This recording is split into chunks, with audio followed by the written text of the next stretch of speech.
clean eyes, clean eyes, clean eyes, breaking my heart and breaking my chains, and I don't know why. Clean eyes, take me home when I lost my faith. Clean eyes, breaking my heart in all the right ways, and no, I don't mind. Clean eyes, take me home when I lost my faith. Clean eyes, breaking my heart and breaking my chains, and I don't know why. Clean eyes, clean eyes.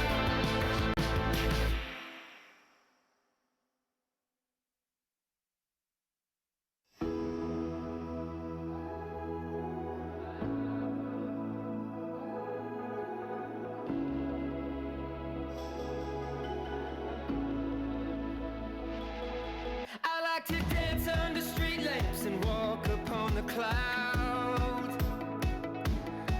I like to shout from the rooftops and surf on top of the crowd.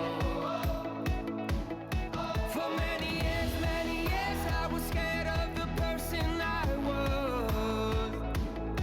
And I'm not perfect, they say, but I know that I was born to be loved. Hey, will they love me now? Hey there, welcome to Fountain Springs. My name's Christy, and it's so great to have you here with us today. We're going to get things kicked off here in just a moment. The band's going to be out to lead us in a few songs. Lyrics will be up on the screen, so you can engage with worship however you feel comfortable. And then, after that, one of our pastors is going to be out to share a great message. All in all, we'll be here for just about an hour. And wherever you're joining us from, thanks for making Fountain Springs part of your weekend. We are thrilled to have you part of our family. Of course, if you're in the auditorium, we want to let you know we've got fantastic kids programming that's happening today. It's safe, it's secure, and your kids are bound to have a blast. And there's still time to check them in. If you head into the lobby and look for the large kids sign, one of our awesome volunteers would love to help you check them in. And with all that being said, we're going to get things started here in just a moment. So find your seats if you haven't already, and we'll get started shortly.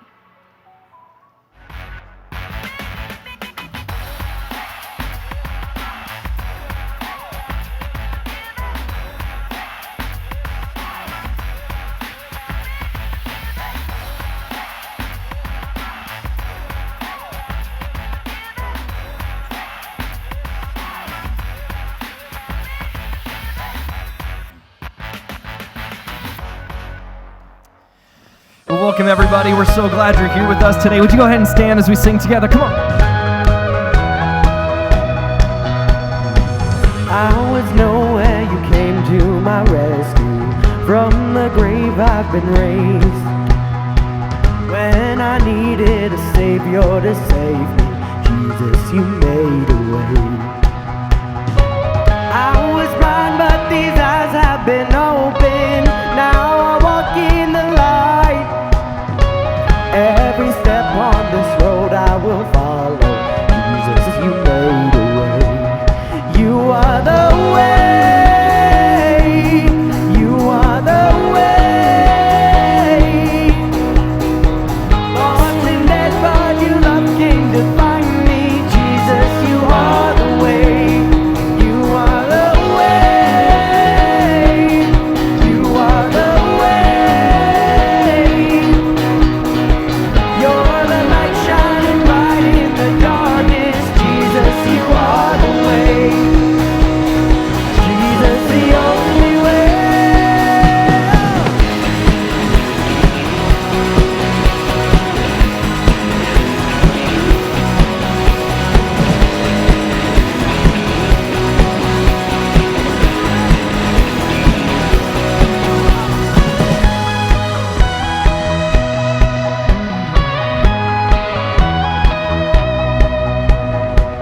All my days are secure in your promise, never standing alone.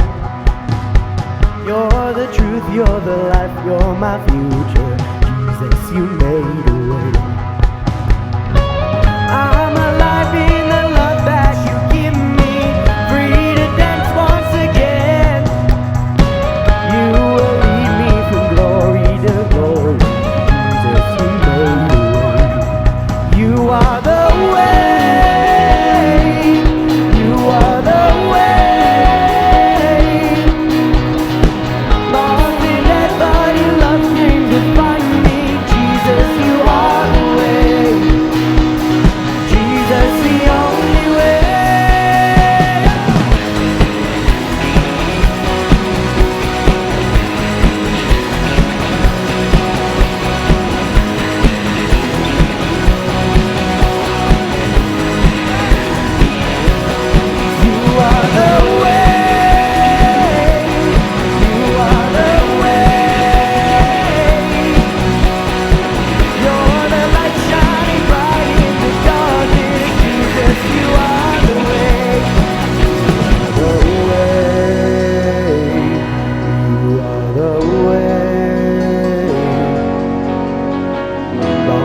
dead, but your love came to find me. Jesus, you are the way. You are the way. You are the way. You're the light shining bright in the darkness. Jesus, you are the way.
You make a way when I cannot see.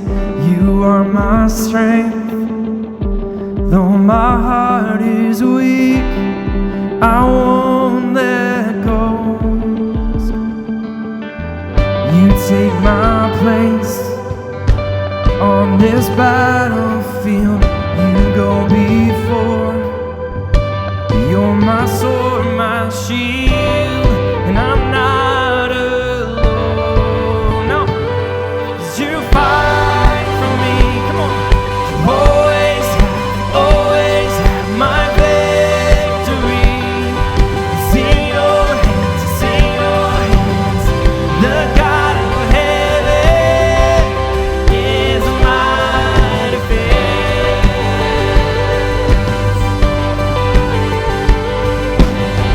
No weapon formed will get to me. The enemy is underneath your feet. I got my hope. You won't let go. You fight for me. Always my victory. It's in your hands, it's in your hands. The God of heaven is my defense. Yes, you are. You fight for me. You always my victory. It's in your hands, in your hands. The God of heaven is my defense. No matter where we are today, let's declare this.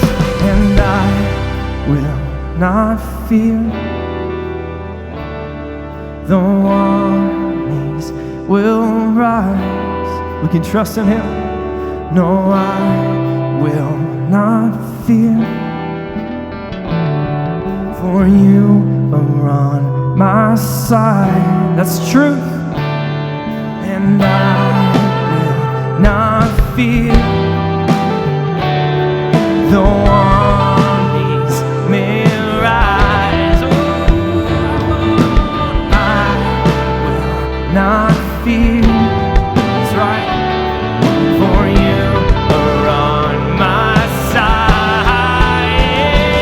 Yes, you fight for me. You always have my victory. It's in your hands, it's in your hands. The God of heaven is my defense. You fight, God, you fight.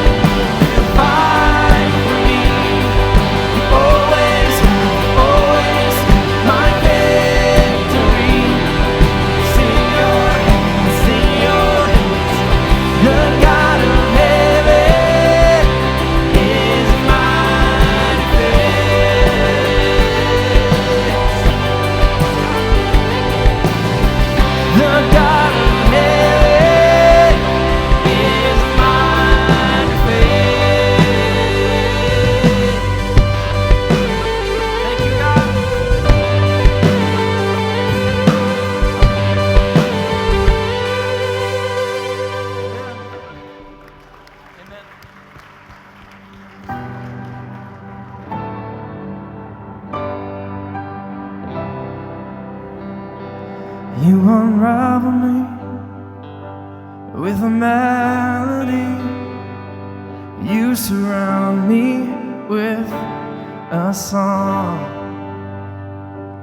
of deliverance from my enemies, till all my fears are gone. Yes, he does. And I'm no longer a slave to fear. Sing that out, come on. 'Cause I am a child of God. I'm no longer a slave to fear, 'cause I am a child of God.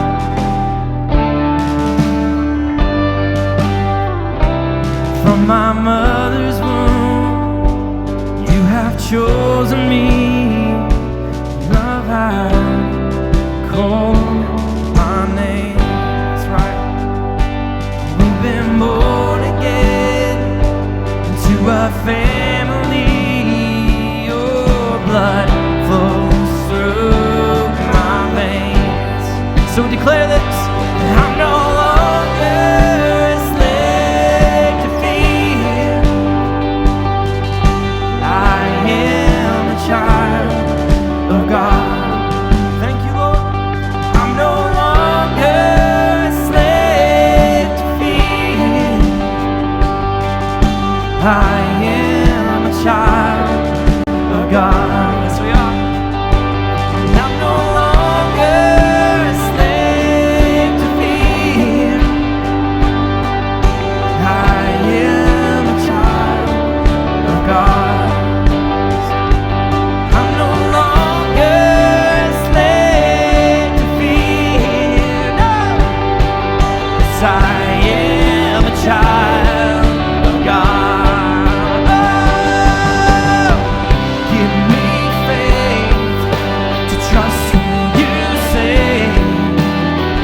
that you're good, your love is great. I'm broken inside, I give you my life. Yes, come on. I may be weak, but your spirit's strong in me, and my flesh may fail, but my God, you never will. Come on. I may be weak, but your spirit's strong in me. My flesh may fail, my God, you never will. I may be weak, but your spirit's strong in me. My flesh may fail, my God, you never will. Oh, I may be weak, but your spirit's strong in me. My flesh may fail, my God, you never will. You split the sea so I could walk right through it. My fears were drowned in perfect love. Yeah. You rescued me so I could stand and say, I am a child of God. Oh, you split the sea so I could walk right through it. You drowned my fears in perfect love. Yes, you did, God. You rescued me so I could stand and say, I am a child of God. Sing that out. I am a child of God. I am a child of God. Remember that today. Yes, I am a child of God. Amen. That is so true, and I love that we have the opportunity today to rest in that truth. And no matter what's going on in your lives, no matter what you've come through the doors with, even if you may feel defeated, you can still have victory. God has won and he has done it and he'll do it again. So let's continue to sing about that today. Walking around these walls, I thought by now they'd fall, but you have never failed me yet. Thank you. We're waiting for change to come, and knowing the battle's won, for you have never failed me yet. That's right, his promise still stands. Your promise still stands. Great is your faithfulness, your faithfulness. Come on.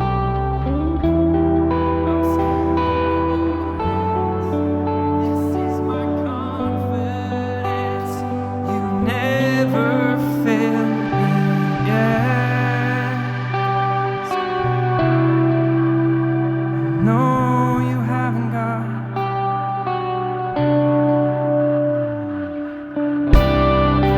I know the night won't last. Your word will come to pass. My heart will sing your praise again.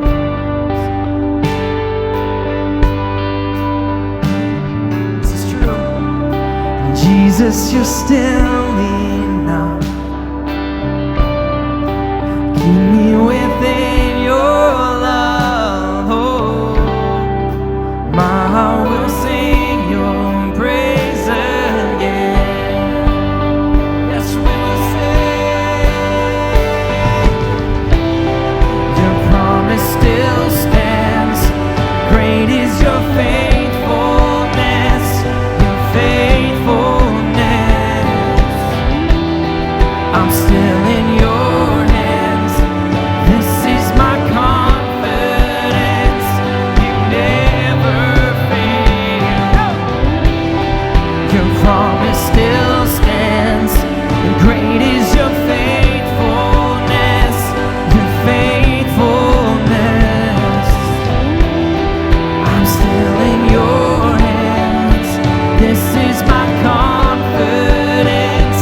You never failed me yet.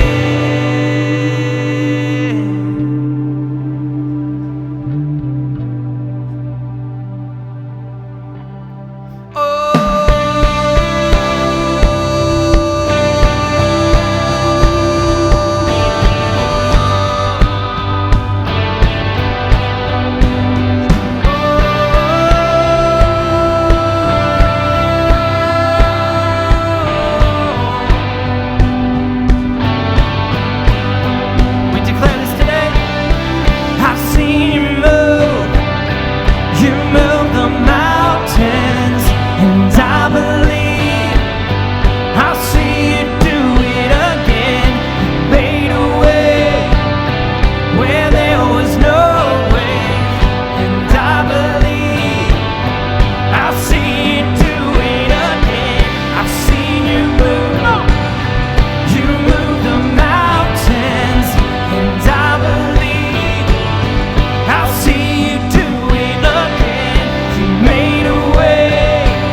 declare this together today? Your promise still stands. Come on. Great is your faithfulness.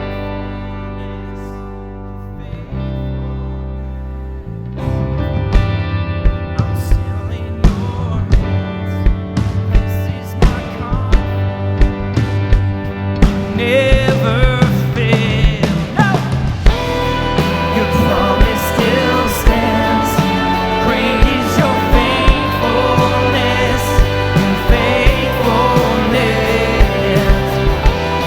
I'm still in your hands. This is my confidence. You never failed me yet. With one voice, I never will forget, and I never will forget. No, you never failed me yet, and I never will forget.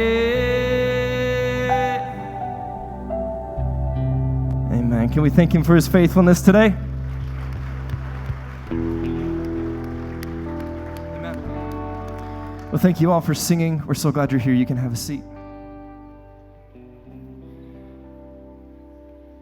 I was having a conversation with our daughters the other night, and we just kind of we're spending our time at the end of the day and just going through our family devotions. And our story was just about how God invites us to be a part of what he's doing. And I know there's a specific reason for that. It's because, listen, God is amazing. He's powerful. He can do anything. But he cares enough about what is going on to invite us to be a part of what he wants to do. Because I want my daughters to know that it's not just a God that loves them, not just a God that moves mountains, that changes lives, but he allows us to be a part of seeing those things happen so that we have stories, so that it's impactful to us, so that it grabs our attention and says, I got to be a part of what God is doing here in Rapid City, in the region, and around the world. And I think that is a pretty amazing thing. So that's why I love that song, and I love that opportunity that we have to even talk about being a part of what God's doing.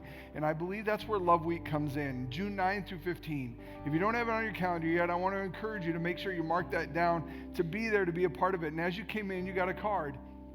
One, it's a great reminder. Two, on the back, there are some specific things that you can do tangibly to help us prepare for that. Yet we're working and getting projects ready and making sure things are going to be ready for when it's time. But one of the things that we know is in advance, there are some things that we want to make sure that we can do to be a blessing, specifically to some of the partners that we have in preparation for Love Week, whether it's grabbing some water and making sure we have enough water for the volunteers during the course of that week. There's some things for toiletries and for the Hope Center. There's used clothes and paintbrush supplies and diapers for different ministries in town. Just think about this. This is also a great opportunity for you to have conversations. Imagine going to Target, buying 6 packs of diapers and some travel-sized toiletries, and the look that you're going to get because you have that. And you're like, well, this is a strange purchase, but you get to talk about Love Week and about what your church is doing. And I think that's pretty cool. So I want to encourage you, take time to pray for it. Take time to make sure that it's on your calendar and be a part of it. If you have questions, right out in the lobby, there is a display. And those ladies out there will be happy to answer any of those questions. But I want to be intentional and take time right now to specifically pray for Love Week and what's going to be happening. Would you join me in that right now? Heavenly Father, thank you so much for today. Thank you that we can not just sing about a God that moves mountains and doesn't fail and is amazing, because you love and you are love and you love us, but you call us to love others and you invite us to be a part of what is going on in your work to show people who you are. God, help us be intentional with that.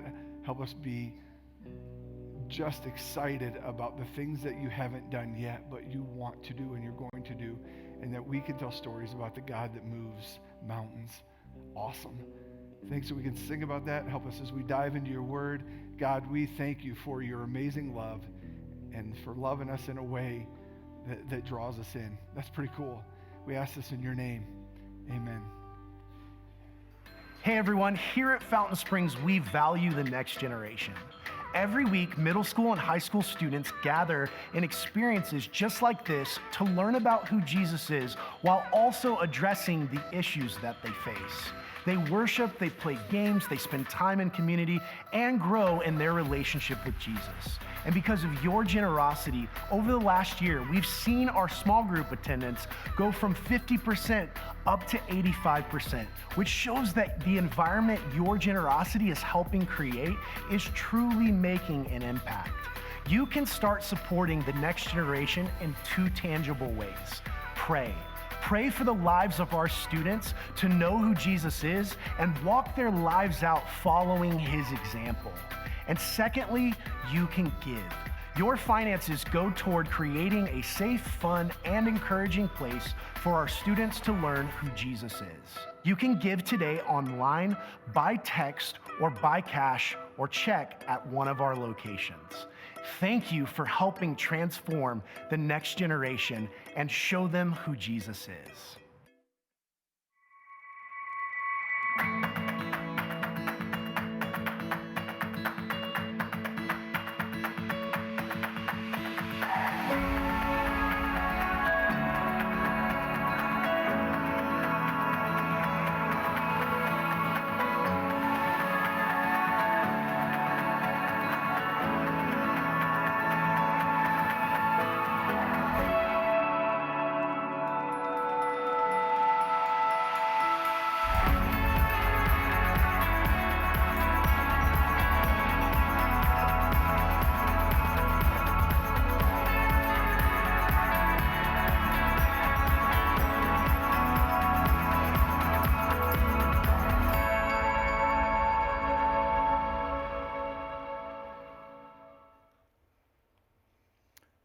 So let me read you a definition, and then I'm going to show you what I'm defining, and then you have a response, okay? You got this?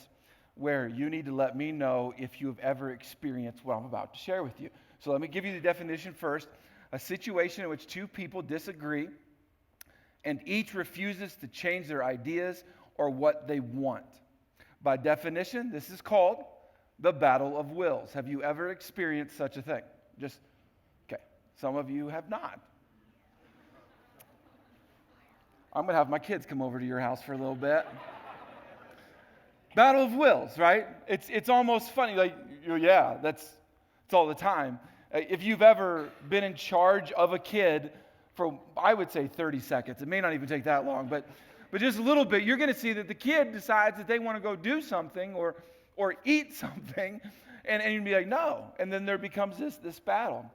If kids aren't a normal part of your life, maybe you've experienced it at school where you have a disagreement with a teacher or a friend, and there's this battle of the wills. Or definitely, can we just agree that it happens at work all the time, where we're conflicted because like this is what we should do, and another person's like, no, this is what we should do. And if you've ever had a sibling of any sort, we just need a whole sermon on that. You know, when you fought over like who gets what side, what music, and all it. The battle of the wills. It's a normal thing. It happens in life. It's this boom, boom, this kind of thing in relationships. Well, I know it's common, and I know you've experienced it. What I'd like to take it a little bit further, because here's what I think in your daily life, in your mind, you're also having a battle of the wills. You're having this battle go on, and it's important to talk about. Here's what's going against each other. What I should do versus what I feel like doing. Because what you and I often feel like doing can be dangerous. I mean, every time I drive by Jerry's Donuts, I just got to tell you, I watch it. I don't drive by and like, oh, I didn't even notice there was a donut shop there calling my name, right? Or if you've ever been, tempted by food or whatever, or if you don't feel like doing something. But also, when you're with someone and you have that feeling like, if they do such and such again, I am going to just let them have it. And you have this feeling of, I'm going to do what just feels right, what I feel like saying. And if you've ever done that, you know that your feelings can take you to a place of going, oops, because you have this regret. You have this, I went with what felt right in the moment, and now I wish I hadn't done that. You and I wrestle with this, and you need to know this is going on constantly in your mind. Now, it's dangerous. Can we agree that it's dangerous? It's a dangerous battle, because if you pick the wrong one, if you go after the wrong one, you could throw a relationship away if you just go with your feeling. You could throw a job away if you just go with your feeling. Don't feel too much shame. You're not the only one who's ever wrestled with this. I thought I'd show you this in the Bible. I have discovered this principle of life that when I want to do what is right, I inevitably do what is wrong. Do you find any comfort in that? I do. I'm like, what? That was happening to like a super power. This guy started tons of churches like this. What? Yes. You almost feel solace in it. I love God's law with all my heart. But there's another power within me that is at war with my mind. I think we all like, This power makes me a slave to the sin that is still within me. If you've ever made decisions where you went with what you just were feeling, the mood you were in, it's dangerous. In fact, so I've been wrestling with a question. And if you're a part of Fountain Springs Church very much, a lot of times when I begin to wrestle with a question, when I begin to wrestle with like, hey, this is really stirring some things up in my life, why not pass it on to you guys and let it wreck your life as well? So here we go. Do you rule your feelings or do they rule you? Yeah. Some of you are like, don't ask me that stuff right now. It's too early in the morning. Do you rule your feelings? Like when you have a feeling, and you even know before you indulge in it, you're like, I'm feeling this. I know it's not profitable for me. It's not good for my relationship. It's not good, whatever. And do you rule your feelings where you say, you know what, I'm not going to do that. I'm not going to say that. I'm not going to go about it that way. Or do your feelings rule you? That when you feel it, when you're in the mood, when you're just having this, I just feel, do they always tell you what to do and you go with it? It's a big deal. As you wrestle with that, I want to tell you something about the Olympics. I know this is really cool. I don't know if you like the Olympics. I love it. The summer ones, winter ones, I don't care. It's just fun to watch. And okay, so in the Olympics, especially when they're training, when they're going after this, most of us are thinking, okay, if you're going to be in the Olympics, you're trying to win the gold medal. In fact, can we just admit some of us get a little judgmental? When they don't win the gold, you're like, come on, I'm not rooting for you anymore. Like, come on. When they begin to go after this big deal, and you're like, we want to win the Olympics. We want to have the most medals. And you might think that an Olympian shows up going, I've got to win the gold. I have to win the gold. This is the biggest thing. And so a reporter went to the Olympic Training Center and interviewed one of the psychologists. If you don't know this, they have a psychologist because the Olympians don't just physically train for their events, they mentally train. And begin to interview this psychologist, trying to figure out, like, what are you doing? How are you doing it? And it's fascinating what the guy said. You got to see this quote. It's good. We train athletes to focus on execution, not outcome. Now, let me explain this, because this has everything to do with you and I. Everything. We train the athletes to focus on execution. Now, here's what he said later on. He said, we let them show up to the training center all about the gold medal. I mean, they're telling all their friends and their family, can't wait to win a gold medal, going to go after a gold medal. Sure hope I win the gold medal. And they're like, yeah, you keep thinking that. When they show up, they literally are going, no more talk about that. No more talk about the outcome. And they begin to lean into the athlete, and they begin to say, all right, we've got to go after execution. And they spend their days all about execution. Let me explain even more. When an Olympic athlete begins to train for the Olympics, they don't show up, let's say they're a swimmer, they don't show up and be like, okay, here's what we're going to do. I'm going to try to beat my time from yesterday. And I'm going to try to just get this really good time so that I can be faster than the other swimmers. Most of us are like, well, that's how you train. No, what they would train is execution, to where for a whole week or sometimes even a month, they would show up and they would work on getting their right arm over faster than last time. I mean, how boring does that sound? That could rob you of all of the joy of swimming forever. Where you're like, can we just move on to the left arm at least? Right? But this is what every day, all day, just focusing, can get that arm over better.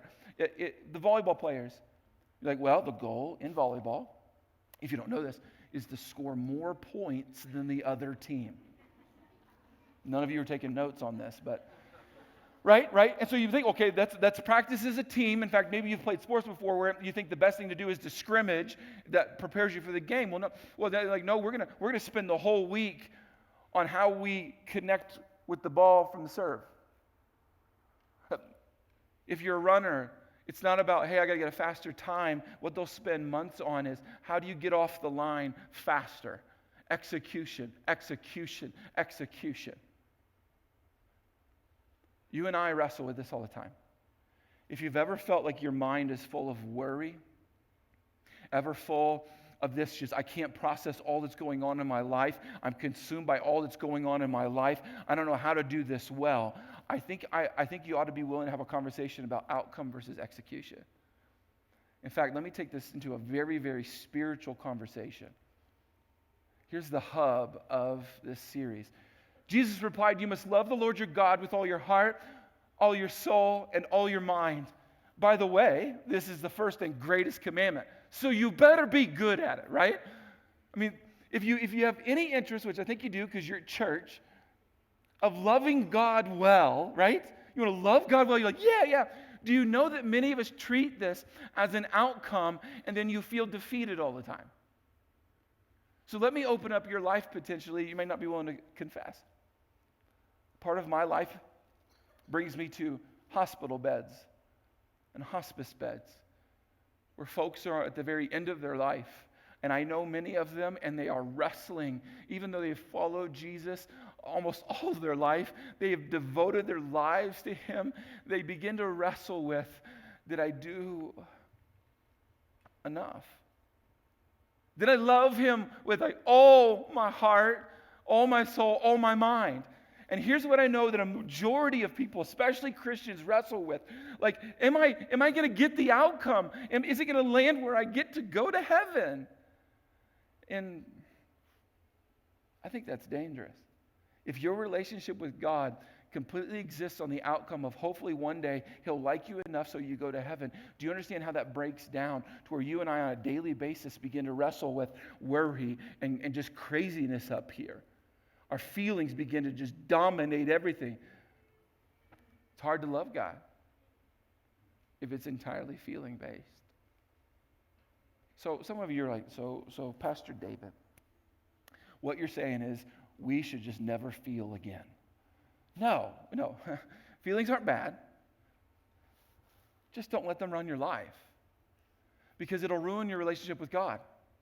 You'll try to love God and you won't do it perfectly, and you'll be all worried about this outcome where you're paying no attention to the execution of the daily relationship. This happens even in marriage or any kind of relationship. If you disregard the daily execution of how am I loving that person, then you don't have to be consumed with the medals.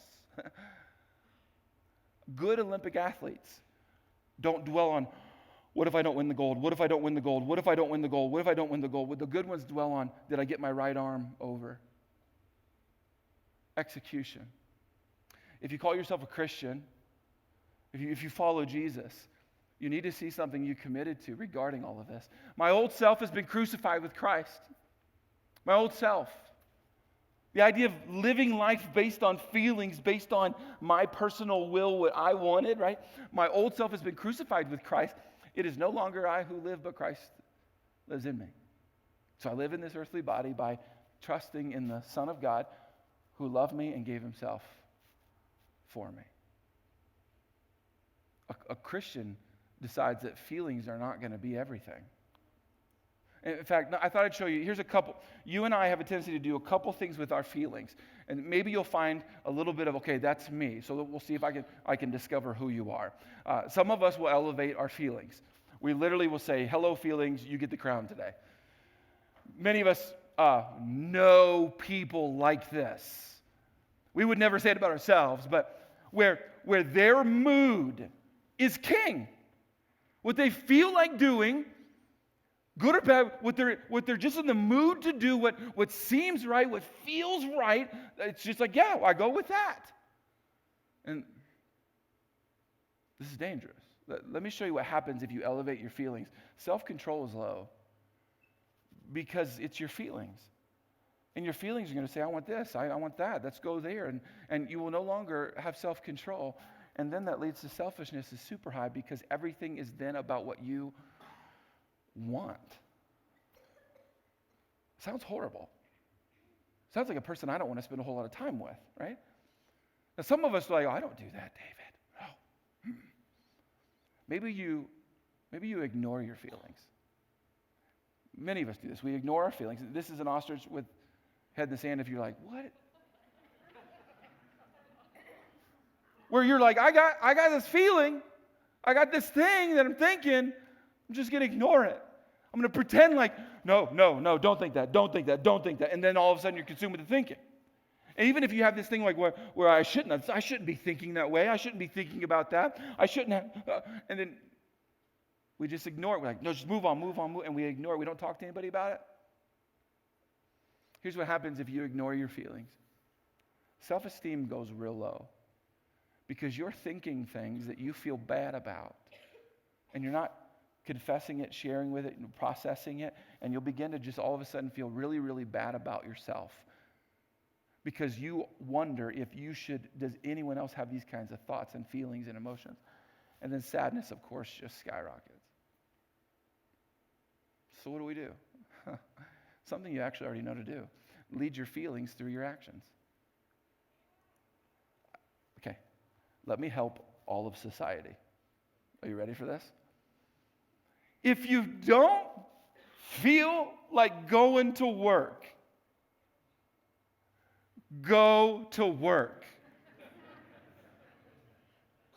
If you don't feel like studying for a test, study for a test.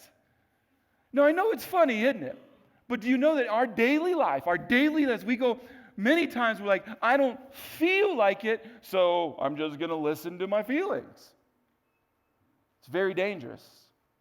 It's why now I talk to many employers who are struggling to hire people who will just show up. See, we've got to get this that if you feel something, you're not horrible for that at all. But sometimes we got to say, hey, feeling, I'm going to show you what you need to do. Go back to the Olympics. Michael Phelps, the most decorated Olympian of all time. I believe it's 28 medals he won. I mean, incredible swimmer, incredible. So I was interested to know, like, was he just born that way? Do you have friends like that who are just like amazing the day they were born and you're happy for them? Well, you ever wonder, like, these athletes, these amazing athletes, like, were you just born with that? Like, so I studied a little bit, and there was an interview with his coach, the guy notoriously known as Michael Phelps' coach. And they asked him, like, hey, so, like, is he just like a God-given swimmer, or just like this is what God wanted him to do? And what's the difference? And he's like, I can tell you quickly what the difference is. Most swimmers, when they don't feel like coming to swim, they don't come to swim. And he said, I'll tell you something about Michael Phelps. No matter how he felt, he came to swim. In fact, if you get into his schedule, obviously he became very popular, very well known, tons of sponsorships. Sponsors would be like, we want to meet with you. You got to go do this meet and greet and this and that. And you're talking money, right? And so you're typically like, okay, I'll do what you guys want. I'll do what you guys want. And when I have time, I'll do my routine. I'll go swim. No, he said all of it, everything, all the press, all the sponsorship meetings, everything had to happen after or before the workout, but the workout never got changed. And when he got up and he would be sick, you ever get up and you're sick and you're like, oh, I don't want to do anything today. Didn't matter. He still went and swam. There's a major lesson there. See, how does a person do that? Is it that he's like, I wanted to swim every day, I loved it? No. Can you imagine the amount of times he got into the pool, he's like, I think 20 medals is enough. Right? Do you ever get to the point you're like, how many more do you need? What led him to living that kind of a lifestyle? Sacrifice. Sacrifice is the action your mind desperately needs. And many of us are craving, listen, the outcomes that are good. without a willingness to sacrifice to get there. And what I would tell you is, many of us are trying to love God with our minds. We want that outcome because we know that's the greatest commandment. That's like the greatest thing God said to do with our lives, was to love him with everything. Yay, let's do that outcome. And many of us stop, though, somewhere along that journey because we turn it on ourselves. And we think that our relationship with God is entirely about us and us getting to heaven and this outcome kind of a thing, and it loses the relationship. Don't miss what we're getting after. Don't miss this. You must love. You must love the Lord your God with all your heart. All your soul. All your mind. And if you're a person who would say that's easy, I don't resonate with that. Because I think there's this battle of the wills that's constantly going after you and I, where our feelings are getting in the way of many of our relationships, and we're deciding, going, this is what I feel, and it's robbing us. If you want to love God, if you want to actually live a life where you trust him, you don't fake it, right? Maybe you want to fake it. Do that. I think that's broken and leads to so much worry and anxiety and insecurity. But if you want an authentic relationship with God where you can rest in your own time and say, I do love God, it's not fake, then you've got to be willing to do some of the work. Let me bring you into a story. It's one of my favorites, actually. It's odd that it'll be one of my favorites when you see it. The beginning of time, just to give you some history, Adam and Eve. They were the first, okay? If you don't know your history about mankind, there were two originals, the OGs, I don't know what you call them, but Adam and Eve. They're there. And if you don't know the story, you can just read from the beginning of the Bible, Genesis 1, and you'll quickly get to them, and then they begin to add kids to the mix. They begin to have a family and all that, and to Cain and Abel. It's in their lives, Cain and Abel, that you and I have a lot to learn from. So I just want to show you the story. It's profound. When they grew up, Abel became a shepherd while Cain cultivated the ground. When it was time for the harvest, Cain presented some of his crops as a gift to the Lord. Now, just stop for a second. They both love God. Okay, got it? They're going after loving God. And so all of a sudden they're doing these gifts to God. Abel also brought a gift, the best portions of the firstborn lambs from his flock. The Lord accepted Abel and his gift, but he did not accept Cain and his gift. This made Cain very angry, and he looked dejected. Now, here's what I'm learning. Many of us are insecure on reading the Bible. Don't raise your hand. Many of us right now, if I said, hey, how's your Bible study going? You like really getting into it? Many of us are like, I don't know. No, don't ask me that ever, David. Well, let me show you how to read the Bible so that you can extract what God wants you to see. So let's pick this apart. Abel became a shepherd. Cain cultivated the ground. You should be asking, who cares? Like, why in the Bible does it tell me Abel and Cain and what they're doing for a living? Well, because it's the means of survival. You catch that? The beginning part is, here is their means of survival. Here's how they, in essence, pay the bills. Abel was a shepherd. He loved animals or something. I don't know. Cain was a farmer. This was their means of living, how they provided a home, how they paid for like Netflix. This is how they did this. This was their means of survival. I just want you to catch this. This is why this is in the Bible. It's important. Don't miss it. Don't read over it and be like, who cares? Oh, it matters a ton, because the author is trying to teach you and I a lesson from God. And he starts off saying, you need to know their means of survival. Because with their means of survival, Cain presented some of it to God, and Abel brought the best. This is before the law of God. This is way early on. Do you see how profound now that we know, okay, here's their means of survival, here's how they make a paycheck, and so they were gonna love God, so their way of loving God was to bring God a gift, and the gift was not random, it was not like, I'm donating my time, or old this or that, it was, we're gonna bring our means of survival and give it to God, but they did it differently, you see that? They did it very differently, some and best. And then the really radical part, the Lord accepted the best. He did not accept the sum. This disrupts some of your relationship with God right now. You're like, I mean, you know how awkward it is if someone ever gives you a gift and you're like, no, thank you. Not good enough for me. Can you imagine that? You're not misreading this. I'm not offering you my opinion. I just read you the Bible, and two guys bring gifts to God. God's like, love that one. Nope. Have you been basing your relationship with God on how you feel He wants gifts? Let me ask you a better question. Do you give God the best of what you have or some of what you have? I think it's a question straight from the Bible. You can be offended by this, which some of you probably are right now. You're like, why do we go to church on this weekend? You want me to give you full disclosure? If you asked me, David, what's the number one thing that feeds your relationship with God? The number one, not number 2, number 5, number 10, the number one. This.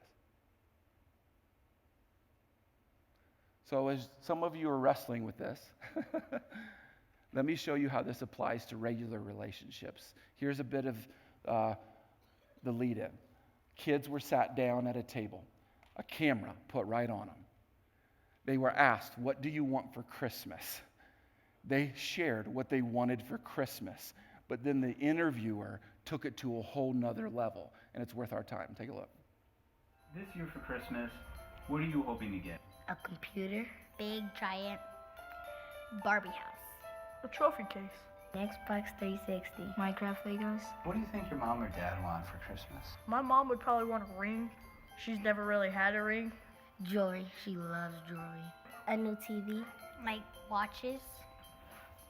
So, you actually did buy an Xbox 360. What in the world? I wanted this! Okay, you really got this for me? A new laptop. Wow, And it's a necklace! so we also bought a necklace because you said you also wanted to get a necklace for your mom or your auntie. The catch is that you can either get a gift for yourself, or you can pick a gift for your mom and dad. I need you to pick one. Now before you answer, oh, I bet that's hard. Is that a really hard question? Mm-hmm.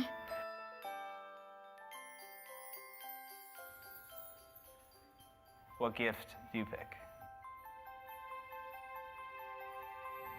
I choose this. I gotta go with the ring. What gift do you pick? That one. That one. The dress. I'll choose this for my mom. I'll choose this one. It's a really tough question, I'll but give him this. you already know? Tell me why. Because Legos don't matter. Your family matters. Not Legos, not toys, your family. So it's either family or Legos, and I choose family. I get gifts every year from my family, and my mom don't get anything. If I get a laptop, my mom will get something. She helps me when I'm sick. She helps me with my homework. She gave me a house to live in. They look out for me and do stuff for me, so I need to give back to them. Now I have the opportunity to give him something. Because you actually picked the gift for your family, you're actually gonna go home with both. Tell me how you're feeling. I'm feeling really happy and Why? thankful. Just happy, thankful. For your family? For what? My family, everything. He did make his decision, actually. And he picked the Pandora charms. You're gonna make me cry. So what are you gonna make me cry? Oh, it's for me? Oh, it's for you. Thanks, guys. I was going to. Some of you are like, oh, no, just don't look at me. Don't look at me right now. You know this is true. Do you give God the best of what you have or some of what you have? You know this principle that you and I ought to sacrifice on behalf of those around us in order to help that relationship thrive. You know it's true. Don't let your feelings rob you of the same kind of relationship with your Creator. Don't get so offended, I can't. God talks about how we can be free of worry, free of wondering and being afraid of the future. And this leads us there. In fact, but some of us right now, and here's what I know because I've had this conversation enough. Some of us are afraid because we're like, so I'm supposed to actually take from my means of survival, which for us is our paychecks, and to give God the best portion of that. And some of us are like, it's not enough. But I would tell you there's always enough if the relationship is worth it. So you can argue in your mind with me back and forth. That's fine. That's fine. I grew up in a family where we debated all the time. But what I'm telling you is if you want a relationship with God that thrives, where you can love Him with your whole heart, all of it, your whole soul and your mind, then you don't push back on this. You say, you know what? That's right. This relationship is worth it. But don't take it so far that you're like, so God, it's an ultimatum. No, let me take you back to the story in Genesis. You will be accepted if you do what is right. This is where some of us freak out. We're like, oh no. But if you refuse to do what is right, then watch out. I mean, is that not what some of us learned in church? Don't do what God wants? You better watch out. Lightning's a-coming, right? No, look, that's sin is crouching at the door. The devil wants you, if you don't know that. Sin is crouching at the door, eager to control you. This is God's agenda. Because you know that God doesn't need our paychecks. He doesn't need any money that we ever give Him. So why does He ask for it? But you must subdue it and be its master. If you read in other parts of the Bible, it talks about how you and I can't serve more than one master, and it was financially related. It even talks about the root of all kinds of evil is the love of money. Money is offensive to us, isn't it? In fact, if you don't know the rest of the story about Cain and Abel, one of the brothers, the brother who didn't get the gift accepted, murdered the other brother over it. So if this stirs you up and you're like, oh, I don't like this, this is tough, we've known this since the beginning of time, that what we sacrifice for God is tense, and I think it's often what the devil goes most at, because he knows if you and I have a relationship with God with no sacrifice, it's not much of a relationship. So how does this play out? I can tell you Katie and I's story. Growing up, my parents taught me about taking the best and giving it to God every time I got paid. So that was an allowance or mowing someone's lawn. And I would take, there's this principle in the Bible called the tithe, which simply means 10%.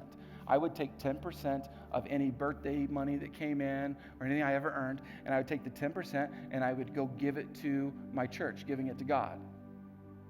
Katie and I have applied this since we were married. If you want to know, like, well, I bet you were doing really well. We were. I didn't have a job when we got married, and she worked 5 hours a week. Don't be jealous. That's how bad off we were. I'll be very open with you. When Katie and I were first married, the government helped us get food each month. It was tight. And then someone would send us maybe for an anniversary or a birthday some money, and we would take the best, not some, the best. And we would give it to God. And then we would freak out because we'd be like, I don't know how we're going to pay for groceries or a mortgage. And God took care of it every time. It challenge you to love God with all that you are. And that begins with a lifestyle of sacrifice. I wonder what you'll do. Theodore Roosevelt would give us some advice on this. In any moment of decision, the best thing you can do is the right thing. The worst thing is you can do nothing. And frankly, many of us aren't even giving God, listen, some. We're not even doing some, let alone the best. So I choose, by the way, how we lead the church. I choose not to hide this message from you. I have enough pastor friends who hide this message from people. And I'm going to tell you, if you want a relationship with God that thrives, you might need to re-listen or re-watch the sermon and walk it out. In fact, I think I probably should pray for you. Let me pray for you. God, many of us wrestle with worry, with fear. God, many of us wonder if you really love us and really care about us. God, I think many of us wrestle with trying to somehow have a connection to you. But there's days that we feel like we don't have a connection. God, I pray for wherever any of us are. Would you meet us in that place, wherever that place is? Especially those who are willing to sacrifice for you. God, for those who are wrestling with not knowing how to make it happen, God, I pray that you'll supernaturally provide for them. For those wrestling with whether or not they want to make it happen, God, I pray that you will give them grace and mercy, and that you will walk with them and show them that you are trustworthy. God, I commit to you that any and all sacrifices that are brought into you to this church, God, we will use it to show people who you are. Lord, would you do a work amongst us that helps us love you with everything that we are? We pray this in your name. Amen.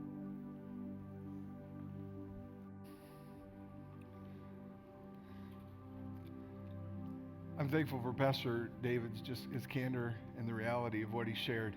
One of the things I know, if you remember, not that what I say is memorable, but when I said earlier, we want stories about God and being a part of what he does. I was thankful for a mom and dad that did not just talk about God, they lived it out. They showed me, and I got to be a part of stories about what it looks like to walk out being faithful and giving to God. And to me, that's powerful because I want to relay that to my girls and how that plays out in our lives.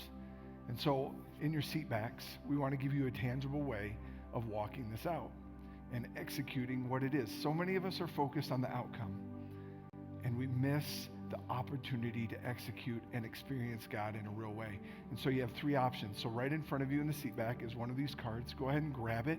We want to give you three options. We want to walk alongside you. We want to help you. And as you turn this in, somebody this week will engage with you and help you take those steps. But the first one is, I would like to execute a giving plan in my life. Maybe begin somewhere, to take that step of faith. The second one was, I need help building the habit of tithing. And then the third option is, maybe I already give consistently, and I'm thankful for that. What does that look like? And how do you engage that in conversation and say, man, we've seen God work in powerful ways, in amazing ways.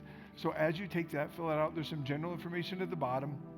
As you leave today, right outside in the lobby, there are blue boxes and some volunteers that are there. And as you give them that, they'll put it in the box.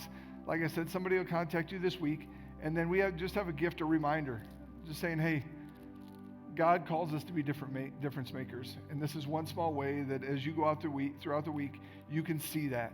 And you can be a part of growing in relationship with Jesus and being challenged in that way. Listen, you guys are awesome. If today's your first time, welcome. Thanks for coming. Thanks for being here at Fountain Springs. We're going to dive into self-talk next week. Man, enjoy the day, stay warm, and we'll talk to you guys soon. Bye-bye.